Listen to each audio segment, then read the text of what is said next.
Selamat malam saudara-saudara yang dikasihi oleh Tuhan Yesus Kristus. Di malam ini kita kembali bersama melaksanakan pekan doa Pentakosta yang ketiga atau yang terakhir sebelum hari Pentakosta di hari Minggu nanti. Tema pekan doa Pentakosta hari ini adalah Roh Kudus melingkupi. Dengan bacaan Alkitab yang diambil dari Kisah Para Rasul 20 ayat 17 sampai dengan 24. Mari kini kita bersama melakukan saat teduh pribadi.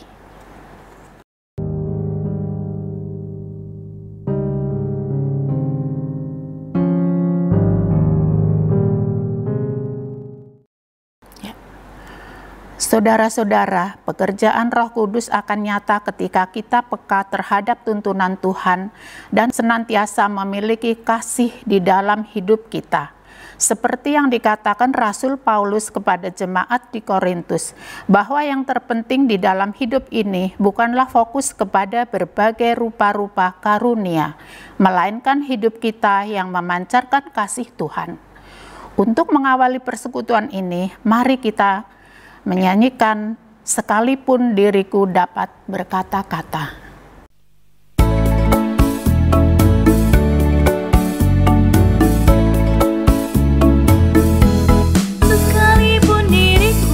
Dapat berkata-kata dengan semua bahasa, bahasa manusia dan bahasa malaikat ataupun yang lainnya.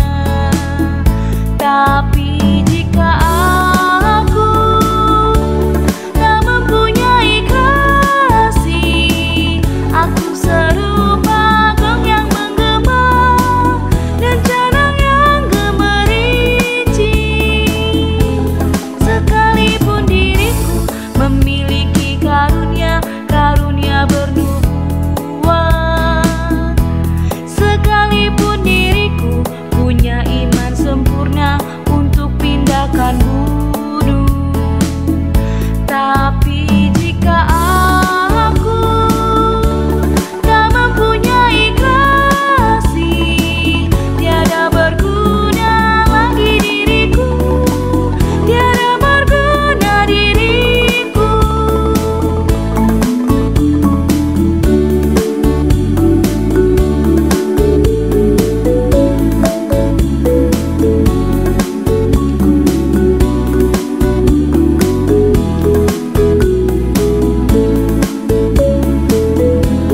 Sekalipun diriku membagikan semua harta yang kumiliki, bahkan aku serahkan tubuh jiwa ragaku, dibakar pun kusudi. Tapi jika aku tak mempunyai kasih, tiada berguna lagi diriku, tiada berguna diriku.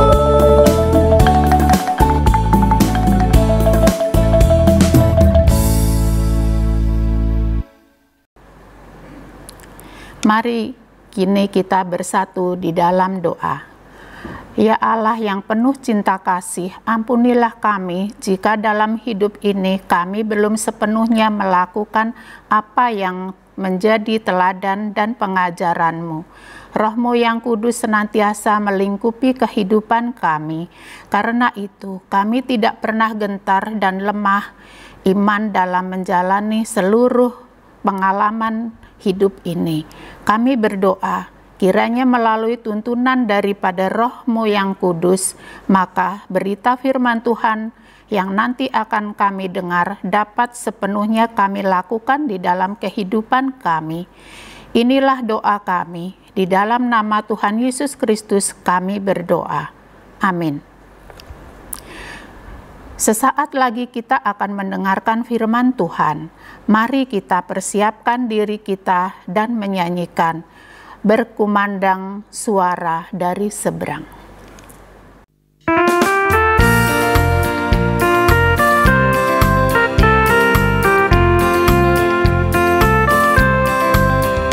Berkumandang suara dari seberang, kirimlah cahayamu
Selamat malam Bapak Ibu Saudara yang dikasihi oleh Tuhan Yesus Kristus. Kita bersuka cita karena pada malam hari ini kita dapat bertemu kembali untuk melaksanakan rangkaian Pekan Doa Pentakosta, dan kita tiba pada hari yang terakhir sebelum hari Pentakosta di hari Minggu yang akan datang. Sebelum kita membaca, merenungkan firman Tuhan pada kesempatan malam hari ini, mari kita bersatu di dalam doa, kita berdoa. Pada kesempatan malam hari ini ya Tuhan, kami bersyukur kami dapat diberikan kesetiaan untuk mengikuti setiap Pekan Doa Pentakosta, setiap waktu dan setiap saatnya di jemaat kami. Dan biarlah lewat setiap rangkaian Pekan Doa Pentakosta ini kami boleh menghayati tentang pencurahan daripada Roh Kudus Tuhan kepada setiap umat-Mu. Demikian juga atas kami yang perlu kami syukuri dan kami respon dalam kehidupan yang penuh dengan tanggung jawab. Sesaat lagi kami akan membaca berita firman-Mu sebagai perenungan firman Tuhan kami di malam hari ini. Kami mohon Engkau boleh memimpin kami dalam tuntunan Roh-Mu yang kudus, sehingga kami dapat membaca berita firman Tuhan dengan baik dan juga dapat melakukannya. Di dalam nama-Mu Tuhan kami Yesus Kristus, kami berdoa. Amin. Saudara yang dikasihi oleh Tuhan Yesus Kristus, tema kita pada kesempatan malam hari ini ialah Roh Kudus melingkupi. Dengan bagian bacaan Alkitab yang diambil dari Kisah Para Rasul pasalnya yang ke-20, ayat 17 sampai dengan ayatnya yang ke-24. Sekali lagi Kisah Para Rasul pasal 20 ayat 17 sampai dengan ayatnya yang ke-24. Saudara, demikian akan saya bacakan. Karena itu ia menyuruh seorang dari Miletus ke Efesus dengan pesan supaya para penatua jemaat datang ke Miletus. Sesudah mereka datang, berkatalah ia kepada mereka, "Kamu tahu bagaimana aku hidup di antara kamu sejak hari pertama aku tiba di Asia ini. Dengan segala rendah hati aku melayani Tuhan. Dalam pelayanan itu aku banyak mencucurkan air mata dan banyak mengalami pencobaan dari pihak orang Yahudi yang mau membunuh aku. Sungguh pun demikian, aku tidak pernah melalaikan apa yang berguna bagi kamu. Semua kuberitakan dan kuajarkan kepada kamu, baik di muka umum maupun dalam perkumpulan-perkumpulan di rumah kamu. Aku senantiasa bersaksi kepada orang-orang Yahudi dan orang-orang Yunani, supaya mereka bertobat kepada Allah dan percaya kepada Tuhan kita, Yesus Kristus. Tetapi sekarang, sebagai tawanan roh, aku pergi ke Yerusalem, dan aku tidak tahu apa yang akan terjadi atas diriku di situ. Selain daripada yang dinyatakan Roh Kudus dari kota ke kota kepadaku, bahwa penjara dan sengsara menunggu aku. Tetapi aku tidak menghiraukan nyawaku sedikit pun, asal saja aku dapat mencapai garis akhir dan menyelesaikan pelayanan yang ditugaskan oleh Tuhan Yesus kepadaku untuk memberi kesaksian tentang Injil kasih karunia Allah." Demikianlah bagian bacaan Alkitab kita. Berbagailah mereka yang membaca, mendengarkan, dan rindu memelihara firman Allah di dalam seluruh kehidupannya. Saudara yang dikasihi oleh Tuhan Yesus Kristus, sekali lagi tema kita pada kesempatan malam hari ini ialah Roh Kudus melingkupi. Berbicara tentang roh, ada banyak sekali pertanyaan-pertanyaan bagaimana kemudian kita bisa punya kepekaan, bisa tahu bahwa ada kuasa roh. Nah saudara, mungkin kita pernah mendengar istilah yang disebut sebagai bahasa roh atau karunia roh. Dan bentuknya bermacam-macam. Ada orang yang berbahasa asing yang kemudian kita tidak mengerti, tidak paham. Mungkin saudara juga pernah melihat secara langsung atau secara visual di dalam sebuah video misalkan. Atau juga misalkan lewat sebuah pelayanan kesembuhan yang disebut sebagai kesembuhan ilahi. Pekerjaan-pekerjaan roh di dalam catatan-catatan Alkitab, khususnya dalam penulisan-penulisan yang ditulis oleh Rasul Paulus, banyak sekali menyaksikan bahwa pekerjaan Roh Kudus itu adalah pekerjaan yang tidak bisa direka-reka. Pekerjaan-pekerjaan yang tidak bisa dikelompok-kelompokkan. Bahwa ini adalah pekerjaan yang mutlak dalam sebuah pekerjaan roh, dan ini adalah pekerjaan lain yang tidak dipekerjakan oleh roh. Atau kita mau kelompokkan ini adalah jemaat yang dipenuhi oleh roh, atau ini jemaat yang tidak dipenuhi oleh roh. Dengan kata lain Bapak Ibu Saudara, Rasul Paulus sendiri pernah menuliskan bahwa bicara tentang bahasa roh atau karunia roh itu tidak bisa menjadi sebuah referensi utama kita bicara tentang sebuah karunia. Karena karunia roh itu ada banyak sekali perwujudan daripada karunia roh itu sendiri. Nah saudara yang dikasih oleh Tuhan, oleh karena itu ketika hari Minggu mendatang kita bersama akan merayakan hari Pentakosta, hari di mana pencurahan Roh Kudus Tuhan kepada orang-orang yang kemudian dipercaya untuk memberitakan Injil. Ada pemaknaan yang ingin kita dapatkan demikian Bapak Ibu Saudara, bahwa segala sesuatunya itu memang harus terjadi karena tuntunan daripada Roh Kudus Tuhan. Kalau kita bicara tentang pelayanan, kalau kita bicara tentang kehidupan dan pekerjaan kita, adalah baik bagi kita untuk senantiasa meminta dan memohon tuntunan daripada Roh Kudus Tuhan. Nah, saudara dikasih oleh Tuhan, bagian bacaan Alkitab kita kali ini secara khusus mengisahkan apa yang dialami oleh Rasul Paulus. Nah, judul perikop kita, judul perikop bacaan kita maksudnya Bapak Ibu Saudara, dikatakan perpisahan Paulus dengan para penatua di Efesus, di sebuah jemaat yang bernama Efesus. Ayat 17 mengatakan demikian. Karena itu ia menyuruh seorang dari Miletus ke Efesus dengan pesan supaya para penatua jemaat datang ke Miletus. Sesudah mereka datang, berkatalah ia yang dimaksud ini adalah Rasul Paulus. Dia mengatakan, kamu tahu bagaimana aku hidup di antara kamu sejak hari pertama aku tiba di Asia ini. Dengan segala rendah hati aku melayani Tuhan. Saudara, teladan apa sih yang bisa diberikan oleh seorang yang pernah menjadi pengejar utama orang-orang Kristen? Seorang yang pernah memimpin penangkapan orang-orang Kristen. Teladan seperti apa Bapak Ibu Saudara? Saudara, kadang-kadang di dalam kehidupan pelayanan kita, ketika kita tahu kehidupan latar belakang seseorang, lalu orang tersebut ingin melayani, orang tersebut ingin kemudian juga bisa punya kesempatan berkecimpung di dalam pelayanan kehidupan bergereja, mulai dari membawa kantok persembahan, menjadi liturgos, ataupun terlibat misalkan di dalam paduan-paduan suara ketika kita masih onsite ya Bapak Ibu Saudara. Tidak jarang banyak orang yang melihat latar belakang kehidupan seseorang. Apalagi kalau kita tahu bahwa latar belakang kehidupannya itu kelam, maka ada kecurigaan di dalam kehidupan kita. Kita bisa saja kemudian mengatakan, wah benar nggak nih? Wah sudah baik atau enggak? Wah kira-kira dia tulus atau tidak melakukannya? Wah kira-kira dosanya menular nggak kepadaku? Ada banyak sekali penilaian-penilaian seperti itu. Nah saudara, tidak ada teladan lagi yang bisa diberikan oleh Rasul Paulus. Karena dia punya masa lalu yang semua orang tahu.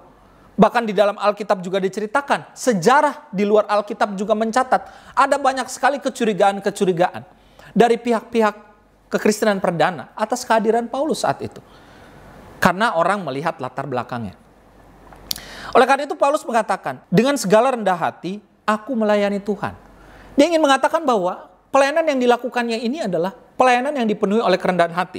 Pertanyaannya, kenapa Paulus bisa melakukan itu? Dalam pelayanannya juga dia berbagi. Dalam pelayanan itu aku banyak mencucurkan air mata. Dan banyak mengalami pencobaan dari pihak orang Yahudi yang mau membunuh aku. Pelayanan itu menyenangkan enggak sih Ibu Bapak Saudara? Oh menyenangkan. Pasti menyenangkan Bapak Ibu Saudara. Yang sudah mengalami, yang sudah pelayanan pasti tahu peristiwanya. Bagi yang belum harus belajar, ya, harus melakukan pelayanan. Nah pertanyaannya, apakah pelayanan itu selalu menyenangkan? Oh tidak. Dalam kesaksian pengalaman iman dari Rasul Paulus, dia mengatakan bahwa pelayanan ini juga dipenuhi oleh cucuran air mata. Saudara yang dikasih oleh Tuhan, ada banyak sekali yang bisa terjadi di dalam kehidupan kita. Bahkan di malam hari ini di dalam kehidupan Bapak Ibu Saudara. Dan oleh karena itu Paulus kemudian melanjutkan, sungguh pun demikian aku tidak pernah melalaikan apa yang berguna bagi kamu. Saudara, ini pekerjaan Roh Kudus. Banyak orang menghilang dari sebuah komunitas gereja, mundur dari pelayanan. Pernah dengar kan istilah itu? Oh, dia mundur. Kadang-kadang di dalam sebuah persekutuan saya berkali-kali menemukan dalam doa syafaat ya di jemaat-jemaat lain atau di gereja lain, Pak tolong doakan bagi orang-orang yang sudah mulai undur. Ini undur apa nih? Undur atau apa ya? Pokoknya kita tahulah maksudnya. Bahwa ini orang-orang yang mungkin yang sebelumnya sudah datang tapi kemudian menghilang. Atau yang sebelumnya rajin sekarang jadi kadang-kadang. Atau kadang-kadangnya jadi sangat banyak bolongnya misalkan Bapak Ibu Saudara. Tapi ayat 20 ada sesuatu hal yang kita bisa belajar. Sungguh pun demikian aku tidak pernah melalaikan apa yang berguna bagi kamu. Pekerjaan Roh Kudus menuntun daripada Paulus untuk mengingatkan dia bahwa dia melakukan bukan untuk manusia, tapi dia melakukan untuk Tuhan. Bahkan ada satu kalimat yang menarik sekali yang dipakai nih Bapak Ibu Saudara ya oleh Rasul Paulus untuk menggambarkan tentang pekerjaan Roh Kudus itu. Ayat 22. Tetapi sekarang sebagai tawanan roh, aku pergi ke Yerusalem dan aku tidak tahu apa yang akan terjadi atas diriku di situ. Sebagai tawanan. Saudara, apa maksudnya ketika Paulus bicara bahwa ini adalah tawanan? Dia ingin mengatakan bahwa nggak ada perlawanan yang bisa dia lakukan. Tidak ada kata yang dia mau katakan bahwa saya nggak bisa, saya nggak mau, saya nggak ingin. Saudara, mungkin ada banyak sekali kesempatan buat kita bisa melayani Tuhan. Mari kita renungkan. Mungkin ada banyak sekali kesempatan. Baik ketika masih onsite, ataupun sekarang yang hybrid. Ada online dan onsite. Ada banyak kesempatan pelayanan yang Tuhan beri buat kita. Tapi jangan-jangan ada 1001 alasan juga yang bisa kita katakan untuk tidak melayani Tuhan. Nah, makanya kita perlu belajar seperti Rasul Paulus. Ketika Roh Kudus melingkupi setiap kehidupan kita, ketika kita peka terhadap pekerjaan Roh Kudus, maka tidak ada kata bagi kita untuk menolak, untuk menghindar, untuk berkata, jangan sekarang, untuk bisa melayani Tuhan. Dan saudara, Bapak Ibu Saudara-saudara dan saya bisa melayani Tuhan di mana saja. Bukan hanya di gereja. Di gereja ya, betul. Tetapi dalam keseharian bisa kita lakukan dalam keluarga, Bapak Ibu Saudara. Seorang pengikut Kristus yang sudah kenal dalam Kristus, yang sudah berakar, bertumbuh, berbuah dalam Kristus, harus sangat beda dengan sebelum mengenal Tuhan lebih dalam. Dalam pekerjaan, sehingga orang bisa mengenal Kristus, mengenal pekerjaan Roh Kudus yang melingkupi Bapak Ibu, karena melihat cara hidup Ibu Bapak dan saya yang sangat berbeda. Ayat 23 mengatakan demikian, selain daripada apa yang dinyatakan Roh Kudus dari kota ke kota kepadaku, bahwa penjara dan sengsara menunggu aku. Tuntunan Roh Kudus bukan berarti dalam dunia kehidupan Paulus jadi lebih smooth, lebih enak, lebih nyaman. Oh tidak. Secara manusiawi kita tahu, ia lebih nyaman ketika dia sebelum menjadi pengikut Kristus. Manusiawi loh, Ibu Bapak. Dia punya kedudukan, dihormati orang, nggak diancam masuk penjara. Tapi setelah dia menjadi pengikut Kristus, ada tantangan dan ancaman di depannya. Tapi kita belajar juga bahwa ini bukan bicara tentang kehidupan di sini, tetapi tentang kehidupan yang kekal. Saudara yang dikasih oleh Tuhan Yesus Kristus, mungkin ada banyak orang yang beranggapan nggak apa-apa dia jauh daripada Tuhan selama dia berhasil hidup di dunia dengan apa yang dia punya. Saudara, segala sesuatu ini bukan menjadi milik kita. Bukan keberhasilan ini yang kita kejar, tapi hidup yang kekal di dalam Tuhan. Selamat menyambut hari Pentakosta, Tuhan yang menolong dan memampukan Ibu Bapak Saudara untuk boleh menyambut hari Pentakosta di hari Minggu mendatang di dalam kesetiaan dan sukacita pada Tuhan. Amin.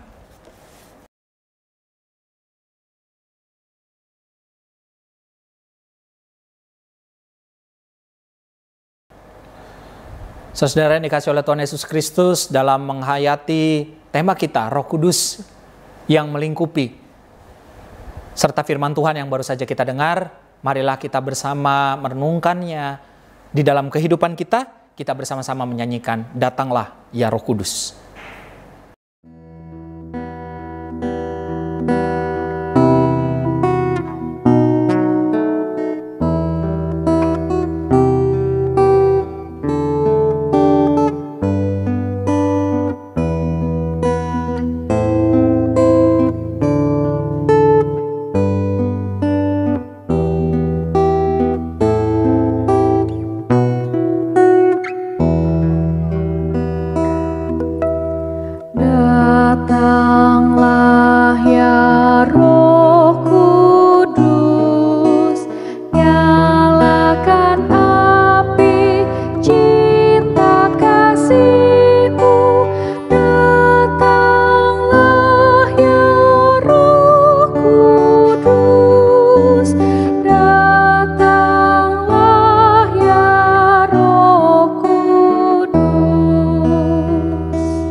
Mari kita bersatu di dalam doa, kita berdoa. Pada kesempatan malam hari ini ya Tuhan, kami berdoa bagi setiap kehidupan kami. Biarlah Tuhan boleh memberkati di dalam setiap pergumulan-pergumulan yang mungkin kami hadapi. Kami berdoa kiranya kami dapat diberikan kepekaan hati yang lembut, hati yang terbuka terhadap pekerjaan daripada Roh Kudus Tuhan. Sehingga ketika kami menjalani kehidupan, mengambil sebuah keputusan, memilih dalam sebuah pilihan, kami dapat melakukannya di dalam tuntunan daripada Roh Kudus Tuhan.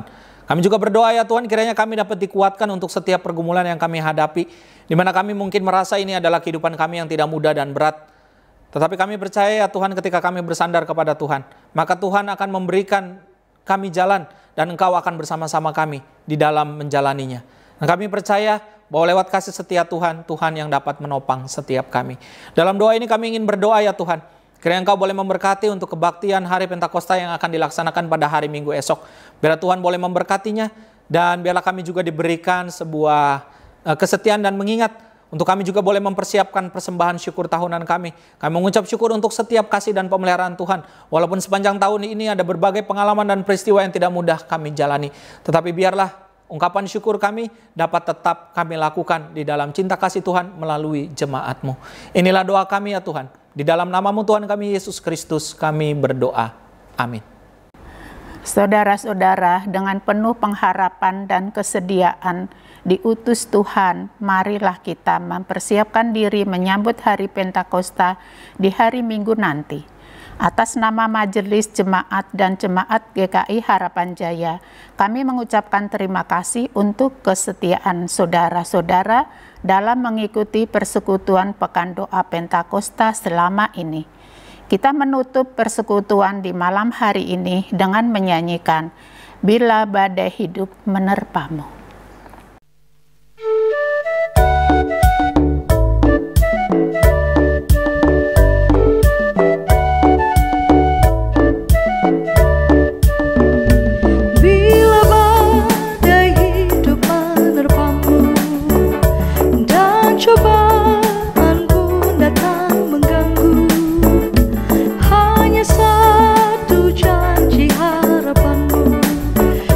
Janji Tuhan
Saudara yang dikasihi oleh Tuhan Yesus Kristus, kita menutup persekutuan doa pada malam hari ini dengan bersama memohon berkat daripada Tuhan. Terimalah berkat Tuhan.